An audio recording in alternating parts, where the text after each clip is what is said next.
हम लोग पिछले सप्ताह में परमेश्वर से भलाई कैसे पाएंगे इसको देखे थे।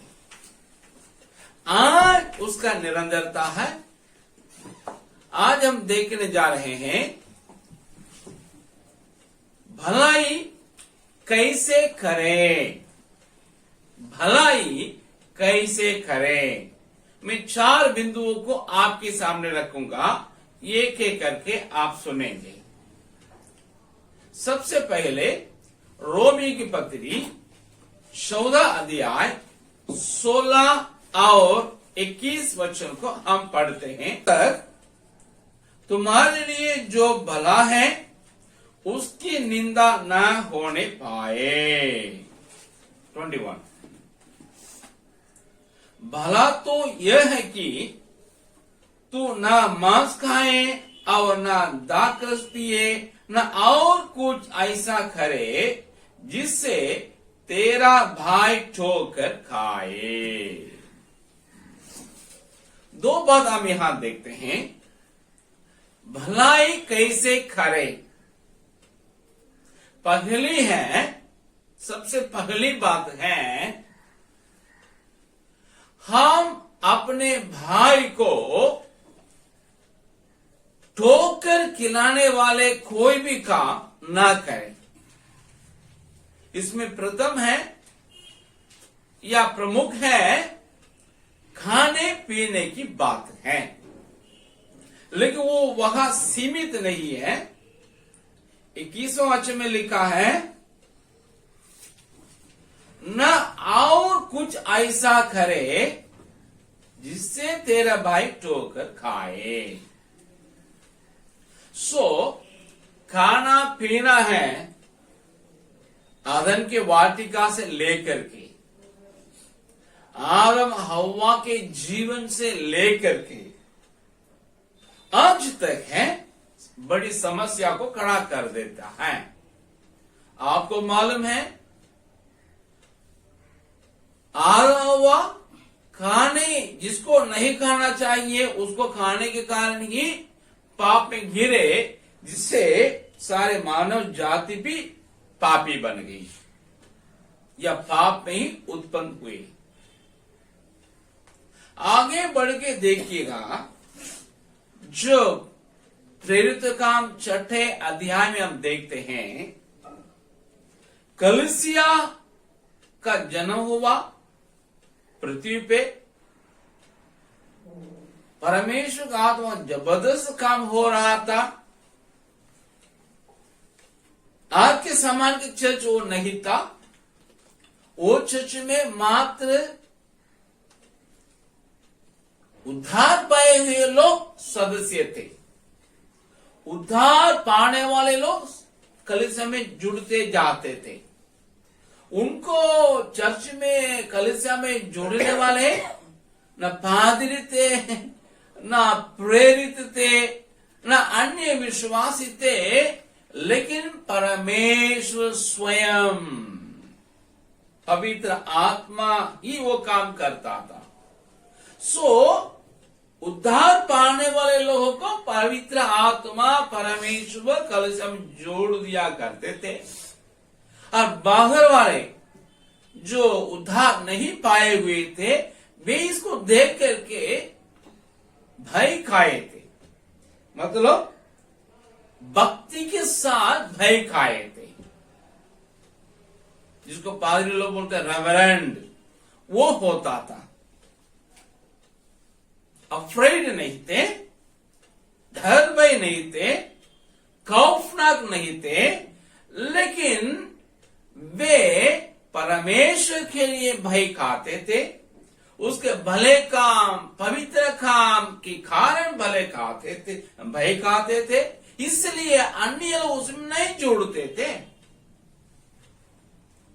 लेकिन आज की कलीसिया में क्या है, पादरियों का बहुत बड़ा एक एम्बिशन है या गोल है, इतनों को क्या करना है, बपतिस्मा दिलाना है। सबको जो उद्धार नहीं पाए हुए हैं उनको भी डुबा डुबा करके क्या करते हैं, चर्च में मेंबर बना देते हैं, उससे पैसा बना लेते हैं और अपने को बड़ा दिखा देते हैं। लेकिन प्रथम सदी की कलीसिया में ऐसा नहीं था, परमेश्वर काम करता था। हाँ, दोनों प्रकार लोग थे, यूनानी बोलने वाले लोग यहूदी भी थे और इब्रानी बोलने वाले यहूदी भी थे। उसमें क्या हुआ, यूनानी बोलने वाले लोग बोलते थे हम लोग का खाना ठीक से नहीं देते हैं, क्योंकि उस समय ये हुआ था जितने लोग उधार पात्र सब ला करके अपने अपने संपत्ति के बेच करके प्रेरितों के भाव में रख दिए थे और किसी का अपनी कोई संपत्ति नहीं थी। सब एक साथ रख करके उन लोग क्या करते थे, सबको दिया करते थे। तो वहां एक कम्युनियन था, कम्युनिज्म नहीं, कम्युनियन था। इसलिए ऐसे बांटते वक्त यूनान बोलने वाले क्रिश्चियन, यहूदी क्रिश्चियन बोले थे हमारे विधवाओं के लोग ठीक से देखभाल नहीं करते हैं, जो हमारे लिए बता देना है, हमारे लिए खर्च के लिए देना है, वो नहीं दिया करते ठीक से। तब प्रेरित लोग क्या किए थे, उस काम को करने के लिए उनमें से कुछ लोगों को, 6 लोगों को चुन करके उस काम के लिए नियुक्त किए थे। इसी प्रकार कलीसिया में डीकन का पद अस्तित्व में आया। ठीक है, हम यहां ये कहने के लिए चाहते हैं, खाने की समस्या हमेशा रहती है, चाहे चर्च हो या संसार, आदन की वाटिका हो या दुनिया हो। इसलिए हम यहां देखते हैं ये बात सिर्फ यहूदिया का यरूशलेम की कलीसिया में ही नहीं थी, बाहर की कलीसिया में भी थी। मतलब यहूदिया के बाहर, अब जो हम पढ़े थे रोमियो की पत्री, ये रोम में रहने वाले प्रभु की कलीसिया के लिए संबोधित था। और वहां कौन कौन क्रिश्चियन थे, यहूदी पृष्ठभूमि से भी क्रिश्चियन जो बन गए वे थे और गैर यहूदी पृष्ठभूमि से भी जो क्रिश्चियन बने वे भी थे। 2 शब्द में बोलेंगे तो यहूदी मसीही और रोमी मसीही।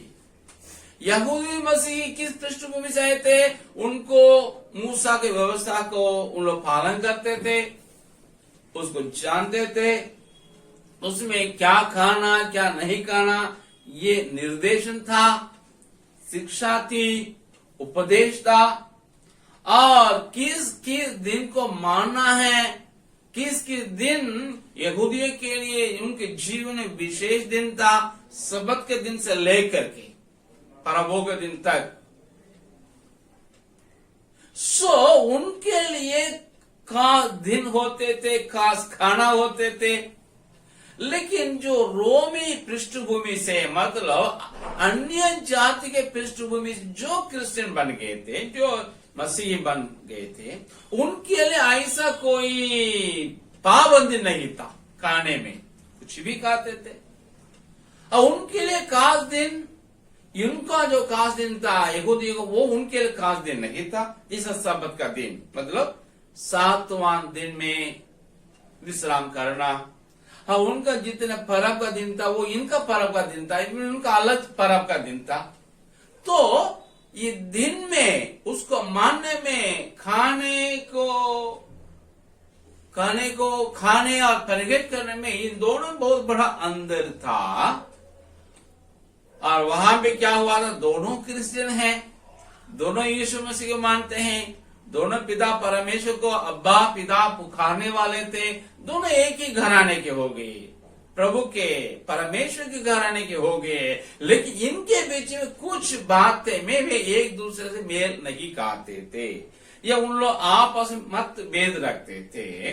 झगड़ा नहीं, मतभेद रहता था। उसमें क्या हुआ, यहूदी पृष्ठभूमि से आए हुए लोग कुछ खाना नहीं खाते थे, जिसको मूसा की व्यवस्था में दिया हुआ है, मना किया हुआ है। तो उन लोग उसको खाते थे। दो रोमी पृष्ठभूमि से आए थे, वो उसको भी खाते थे जिसके ये नहीं खाते थे। तो इसमें कौन बुलंद विश्वासी है, कौन कमजोर विश्वासी है? बाइबल के अनुसार, प्रेरित पौलुस के इस कथन के अनुसार, जो गैर यहूदी पृष्ठभूमि में से या अन्य जाति के पृष्ठभूमि से या रोमी पृष्ठभूमि जो लोग आए थे, वे अपने धर्म को छोड़ दिए, अपने पुराने आस्था को छोड़ दिए, बिल्कुल परमेश्वर को पकड़ लिए, मात्र यीशु मसीह में विश्वास रख दिए, उन्हीं के बाद मानने लगे। उनके बाद कोई ग्रंथ नहीं था, अपना ग्रंथ छोड़ दिए। अभी जो पौलुस या और जो प्रेरित लोगों द्वारा जो शिक्षा मिले उसके लोग मानते थे। लिखित रूप में उनके पास कोई ग्रंथ नहीं थी, लेकिन यहूदियों के पास शायद सबके पास ग्रंथ लिखित रूप में नहीं था, लेकिन उनका सारी शिक्षा उनके मन में उन लोग प्राप्त किए थे, जीवन में लागू करते थे। सो उनका एक ग्रंथ थी और उन लोग उस ग्रंथ को मानते थे और उसमें लिखी हुई बातें, जिसे यीशु मसीह के प्रथम आगमन तक या यीशु मसीह के पुनरुत्थान तक मानने का था, उन्हें मानते थे। उसके बाद मानने की जिसको आवश्यकता नहीं था, उन्हें भी मानते थे। तो उन लोग यीशु मसीह को विश्वास करने के बावजूद भी अपने पुरानी रीति रिवाजों को नहीं छोड़े थे, उसको भी थोड़ा मानते थे और यीशु मसीह को भी मानते थे। लेकिन वो गलत नहीं किए, क्योंकि कुछ खाना मना था, वो कभी खा सकते थे, लेकिन उन्होंने नहीं खाए। जैसे हम जानते हैं, पतरस जब शमौन के यहां था, तो वहां प्रार्थना करके नीचे आ रहा था। उसने दर्शन में देखा, एक लंबा चौड़ा एक क्या बोलते हैं कपड़े में सारे जीव जंतु था। आज एक आवाज सुनी, पतरस इसको तुम खाओ, मार करके खाओ। लेकिन उसने कहा हम इसको नहीं खाते हैं। उसमें क्या बोलते हैं, शुद्ध और अशुद्ध जानवर भी थे, पक्षियां भी थी। तो उनका जवाब मिली, आकाशवाणी बताई, उत्तर में दी, जिन्हें परमेश्वर ने शुद्ध कर दिया, पवित्र ठहरा दिया, उसे तुम अपवित्र नहीं बोलना है, अशुद्ध नहीं बोलना है। लेकिन इनको मालूम नहीं था, 3 बार करना पड़ा, तो भी समझे नहीं। वह परमेश्वर जो बताओ समझा नहीं। बाद में हम देखते हैं वो बात में समझे। इसका मतलब नया नियम में जो जो बातें पुराने नियम में खाने से मना है, वे खा सकते हैं, नहीं भी खा सकते हैं। लेकिन ये नहीं कर सकते हैं वो खा लिया इसलिए वो गलत काम कर लिया, दोष नहीं लगा सकते हैं।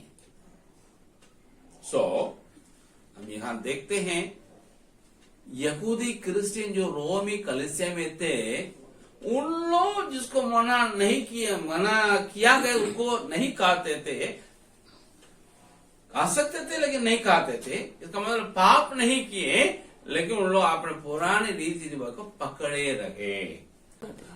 भले यीशु मसीह विश्वास कर लिया, लेकिन मूसा की व्यवस्था को पकड़ के रखा। सबका दिन अभी मानने की जरूरत नहीं है, लेकिन उसको भी पकड़ के रहा।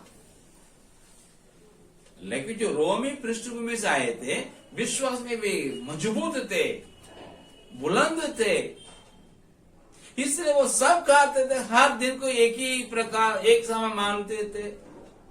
इसमें क्या हुआ, रोमियो 14:3 में, खाने वाला न खाने वाले को तुच्छ न जाने और न खाने वाला खाने वाले पर दोष न लगाए। खाने वाला मतलब रोमी पृष्ठभूमि से आए हुए क्रिश्चियन, यहूदी क्रिश्चियन जो सब कुछ नहीं खाता था, उसको तुच्छ समझ गया, कैसे आदमी है।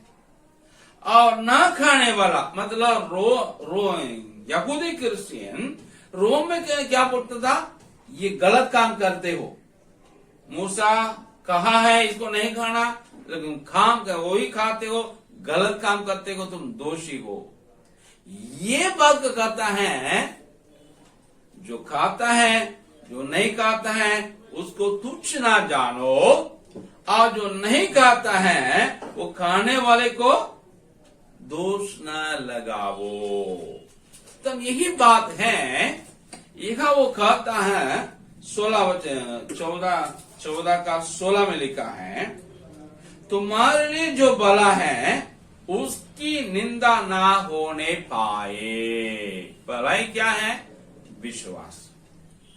हमारा भलाई क्या है? यीशु मसीह में विश्वास करते हैं, भला है, बुरा नहीं है, इसकी निंदा नहीं होना है। और 21 में लिखा है, भला तो यह है कि तो ना मांस खाए और न दाख रस पिए और न कुछ ऐसा करे जिससे तेरा भाई ठोकर का मतलब तुम्हारा भाई जो यहूदी क्रिश्चियन है, मसीही है, वो विश्वास में कमजोर है। अगर तुम ऐसा बोलेगा, उसको तुच्छ जानेगा, तो क्या हो जाएगा? विश्वास करने से पीछे होने का डर है, इसलिए तुम ठोकर नहीं खिलाना है। बात यह है, कुछ भी करें, खाएं या पिए, इससे दूसरों को ठोकर ना होना है। वहां रोमी के क्या करते थे, जो कहा था तुम इसी को तुमको भी खाना है, ये बोलता हमारे व्यवस्था में से नहीं लिखा है खाने के लिए, इसलिए हमको छोड़ दीजिए। नहीं, आप तुम्हें को खाना ही पड़ेगा, तभी तुम क्रिश्चियन। तो बोलता अच्छा, हम इसको छोड़ देते हैं। ये निर्णय उसको पहुंचना नहीं चाहिए। यही वो कहता है, भला ही करना कैसा है, ऐसा काम कभी ना करें जिससे मेरे संगी विश्वासी, चाहे वो हमारे कलीसिया के अंदर हो या दूसरे कलीसिया के सदस्य हो, जब हम दोनों एक साथ रहते हैं, हम अपनी बातों को उस पर ना थोपे जिससे वो ठोकर खाएं या विश्वास को छोड़ सकें। ये काम आपको मुझको ना करना है, नंबर 1। नंबर 2, रोमियो की पत्री 15 का 2 भी पढ़ते हैं, उसमें लिखा है वो भलाई कैसा करना है। हम में से हर एक अपने पड़ोसी को उसकी भलाई के लिए प्रसन्न करे कि उसकी उन्नति हो। अगर पहली भलाई हम दूसरे को, खास करके अपने विश्वासी संगी विश्वासी ठोकर नहीं खाने के लिए कुछ काम ना करें, तो दूसरा भलाई कैसे करें लिखा है, हम अपने पड़ोसी को क्या करें? प्रसन्न करें, ताकि उसके उन्नति हो, आत्मिकता में उन्नति हो। दोनों एकदम विपरीत है। एक है वो विश्वासी है, एक है वो विश्वासी है, वो ठोकर नहीं खाना है, इसलिए कुछ काम नहीं करना है। दूसरा है वो विश्वास में है, उसको उन्नति होना, बढ़ना है। उन्नति होने के लिए हमको क्या करना होगा? कहीं कहीं उसको पड़ोसी क्या करना होगा? प्रसन्न करना होगा। अगर प्रसन्न करें तो उससे उनको उन्नति होगा, वो भलाई है। इस प्रकार भी हम भलाई कर सकते हैं। एग्जाम्पल है, प्रसन्न करना में हर बात में प्रसन्न नहीं कर सकते हैं, नकारात्मक और सकारात्मक दोनों हैं। हमको सकारात्मक रूप में प्रसन्न करना है, ना कि नकारात्मक रूप में प्रसन्न करना है। एग्जाम्पल आप मत्ती 3:17 में देखते हैं, यीशु मसीह के बारे में पिता पर में क्या कहता है, ये मेरा प्रिय पुत्र है जिसमें मैं अत्यंत प्रसन्न हूं। मतलब पिता परमेश्वर अपने पुत्र के बारे में गवाही देने योग्य प्रसन्नता पुत्र ने किया। आप और हम हमारे बुजुर्ग या वरिष्ठ लोग आपके मेरे बारे में अच्छी गवाही देने के लिए हम उन्हें अच्छी बातों में प्रसन्न करें, जिसमें एक है आज्ञाकारिता। और बात में नहीं, हम पहले भी बताए हैं, जब इफिसियों 6:1 में लिखा है, बालकों अपने माता पिता की आज्ञाकारी प्रभु में बनना है। जहां तक परमेश्वर हमारे बीच में हमारे वरिष्ठ लोग और बुजुर्ग लोगों के आज्ञा न आए, तब तो उनकी आज्ञाकारी बन करके उनको प्रसन्न करें, जिससे वे आपकी मेरी गवाही दे सके। एक और जगह में यीशु में सिखाता है, यूहन्ना 8:29 में मैं आपके लिए पढ़ता हूं। यीशु मसीह क्या कहता है, मेरा भेजने वाला मेरे साथ है, उसने मुझे अकेला नहीं छोड़ा, क्योंकि मैं सर्वदा वही काम करता हूं जिससे वो प्रसन्न होता है। पहले पिता परमेश्वर ने कहा, मैं इनमें प्रसन्न हूं क्योंकि वो मेरे प्रिय काम करते हैं। अब यीशु मसीह कहता, मैं ऐसा उनको प्रसन्न करता हूं जिससे वो मेरे साथ ही रहता है, मैं छोड़ता नहीं। मतलब हम अपने पड़ोसी, खास करके पड़ोसी मतलब यहाँ पे संगी विश्वास को दर्शाता है, लेकिन हम औरों में भी हम अप्लाई कर सकते हैं। अगर पड़ोसी जो हमारे साथ हैं, जिनको हमारे साथ संगति है या दोस्ती है, उसको बना के रखने में हम क्या करें, उनको प्रसन्न करें। मतलब अच्छे पड़ोसी है, अच्छे विश्वासी है। बुरे पड़ोसी, बुरे विश्वासी को हम प्रसन्न करने की जरूरत नहीं है। जो हमारे साथ मेल खाता है उनको हम प्रसन्न करें, ताकि वो और हमारे बीच में संगति बना रहे, वो अलग ना हो जाए।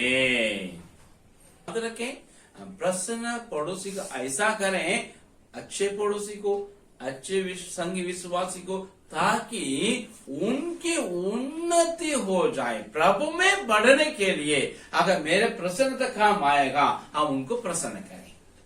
ये दूसरी भलाई है। तीसरी भलाई क्या है?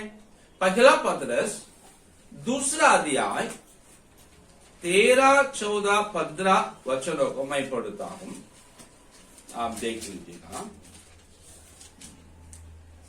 प्रभु के लिए मनुष्यों के ठहराए हुए हर एक प्रबंध के अधीन रहो, राजा के, इसलिए कि वह सब पद प्रदान हैं, और हाकिमों के, क्योंकि वे कुकर्मियों को दंड देने और सुकर्मियों की प्रशंसा के लिए उसके भेजे हुए हैं। क्योंकि परमेश्वर की इच्छा यह है कि तुम भले काम करने के द्वारा निर्बुद्धि लोगों की अज्ञानता की बातों को बंद कर दो। यहां देखते हैं तीसरी भलाई क्या है? अधीन में रखना है, राजा के अधीन, हाकिमों के अधीन, प्रबंधक के अधीन। आमतौर से जो अविश्वासी लोग हैं, वे राजा के खिलाफ काम करते हैं, हाकिम के विरोध में उठते हैं, प्रबंधक के विरोध में काम करते हैं। अलग अलग दृष्टिकोण में, अलग अलग संदर्भ में, अलग अलग मकसद करते हैं। उसमें यह है, अपने जो भलाई पहुंच नहीं रहे हैं मेरे हाकिम से, राजा से या प्रबंधक से, था वो लोग सोचते हैं हम अपना हक मांगेंगे, हम स्ट्राइक करेंगे, आंदोलन चलाएंगे। अभी तो गणतंत्र का युग चल रहा है, प्रजातंत्र का युग चल रहा है, राजशाही नहीं है। इसलिए लोग क्या बोलते हैं, अगर हमारी भलाई नहीं पहुंच जाएंगे मेरे प्रबंधक या मेरे मालिक या मेरे राजा या मेरा सरकार या मेरे हाकिम, हम आंदोलन चलाएंगे, यह हमारा हक है।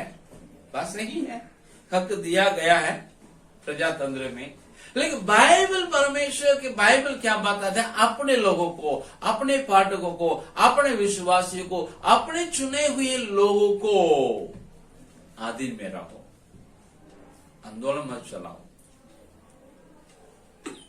गलबा मत करो, हाकिम की बात मानो, प्रबंधक के बात मानो, राजा मतलब सरकार की बात मानो, संविधान को मानो और कानून नियम को पालन करो।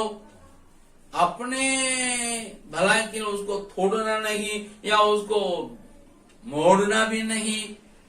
उसका जो लूप होल होता है, उसमें जो छेद होते हैं, उससे अपने भलाई को पाने के लिए कानून को, नियम को ऐसा उलट फेर मत करो। ये परमेश्वर अपने लोग को कहता है, विश्वासियों को कहता है, क्रिश्चियन को कहता है, परमेश्वर के निजी लोगों को कहता है।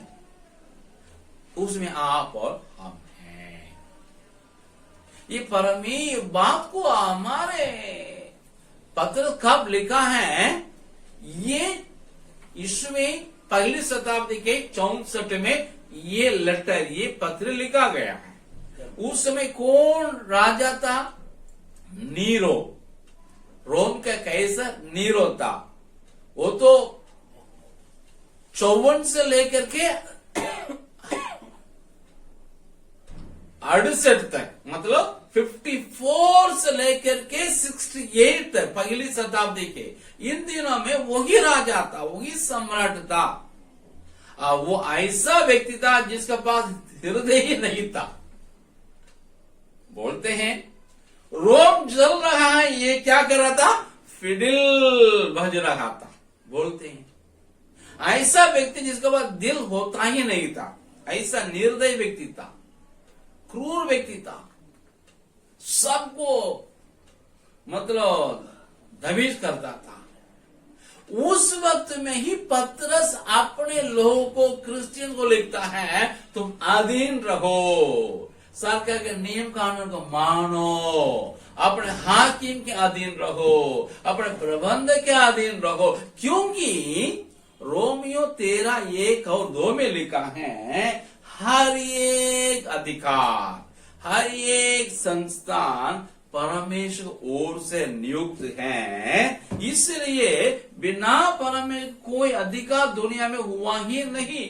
उसकी आज्ञा मानना, जो उसके विरोध करता है, वो अधिकार के विरोध नहीं, राजा के विरोध नहीं, राष्ट्रपति के विरोध नहीं, प्रधानमंत्री के विरोध में नहीं, डीएम के विरोध में नहीं, मुख्यमंत्री के विरोध में नहीं, राज्यपाल के विरोध में नहीं, लेकिन परमेश्वर के विरोध करता है। इसलिए मेरे पाठकों, मसीह की विश्वासियों, तुम राजा के, उसके भेजे हुए हाकिमों के, उसके प्रबंधकों के अधीन रहो करके आपने पाठकों को पत्रस ने लिखा, जिसे आप हम जब मानेंगे, जब हम अधिकार के अधीन में रहेंगे, तो हम क्या करते हैं? भलाई करते हैं। भले आज इन दिनों में हम लोग विरोध में बहुत अत्याचार हो रहा है, चर्च चलने नहीं देते हैं। मेरा भी तो यही हाल है, हम लोग एक ट्रैक्ट देने नहीं देते हैं, उसी को धर्मांतरण का परिभाषा ही मालूम नहीं है, या उन लोग उसको मानते नहीं है। लोग हमको यीशु मसीह के बारे में बोलने से बहुत धर्मांतरण है। हम एक ट्रैक्ट दे दे धर्मांतरण का परिभाषा नहीं जाने वाला ऐसा करते हैं। तो आज का पूरा सारा हमारे विरोध में खड़ा है, सरकार भी हमारे पक्ष में नहीं है, तुरंत हम लोग को क्या कितने 5 लोगों को जेल में कर दिया गया है। अच्छे लोगों को अच्छे काम करने की वजह हम लोग के जितना समाज सेवा को बंद किया गया है। भले एक जगह हमारे लोग भी कुछ गलत काम किए हैं जिसके वजह से वो बंद कर पाया, अच्छे लोगों सेवा का आज भी बंद नहीं हो रहा है।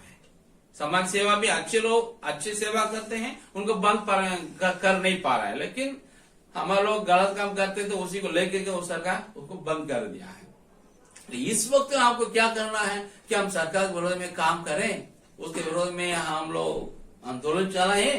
बाइबल बताती है नहीं चलाए।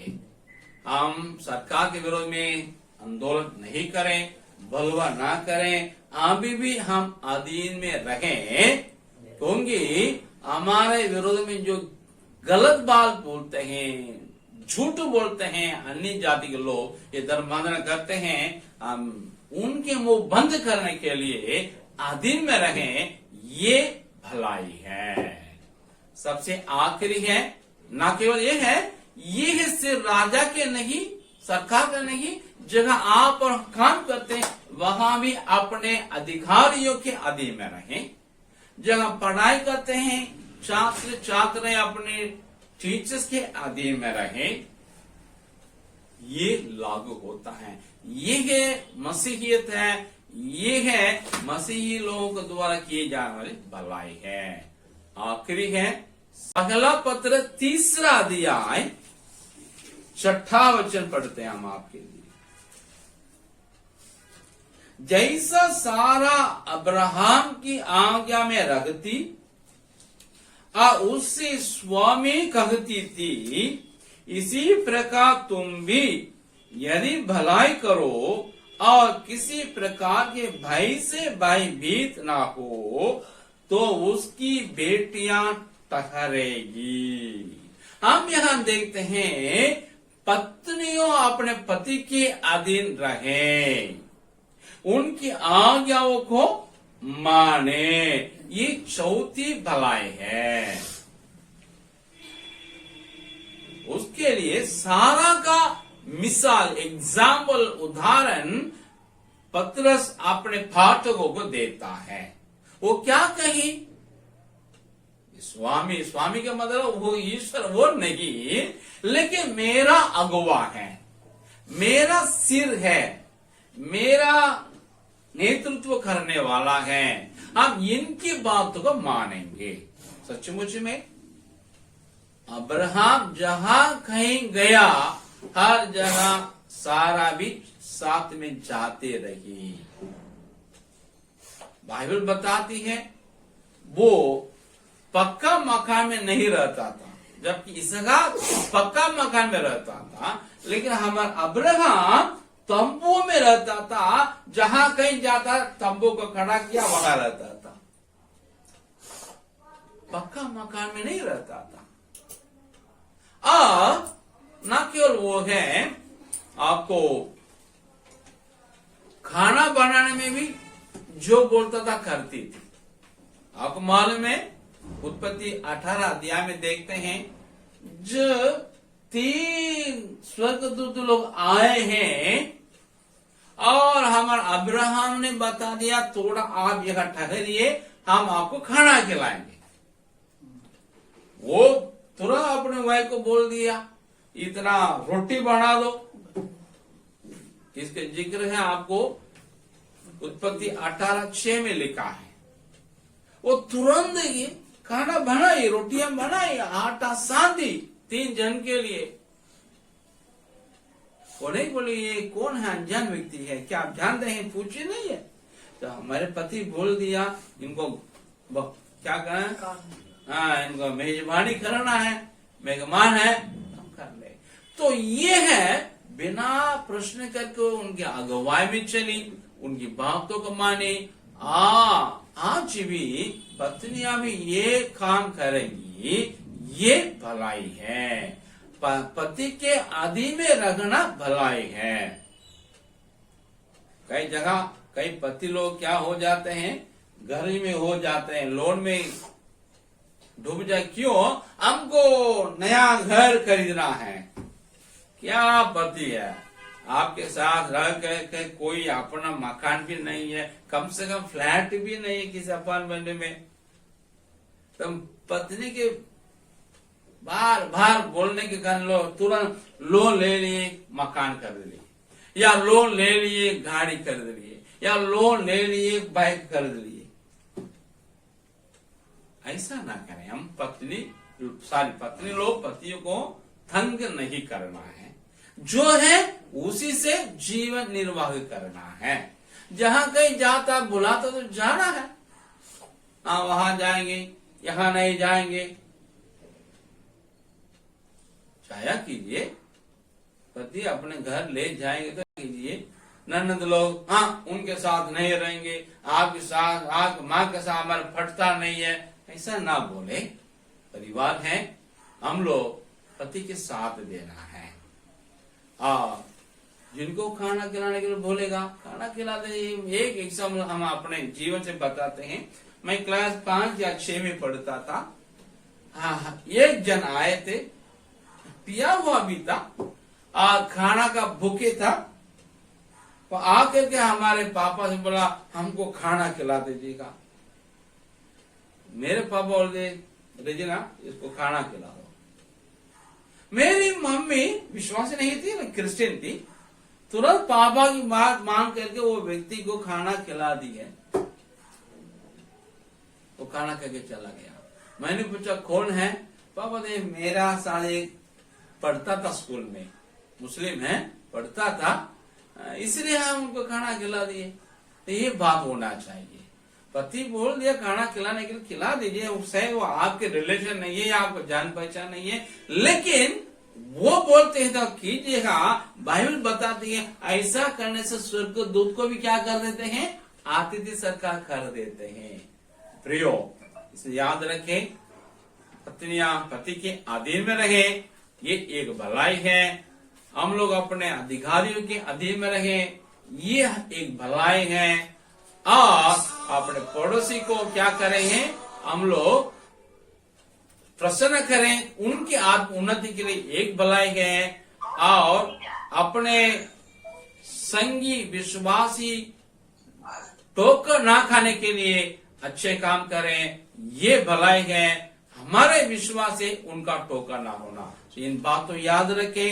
इन 4 भलाई का अपने जीवन में हम लोग करने का कोशिश करें। परमेश्वर को बल ताकत दें। इस प्रकार परमेश्वर के नाम को महिमा कराएं। अपने जीवन को सुधार करके दिन ब दिन रूपांतरित होते आगे बढ़े। परमेश्वर आपको आशीष करे।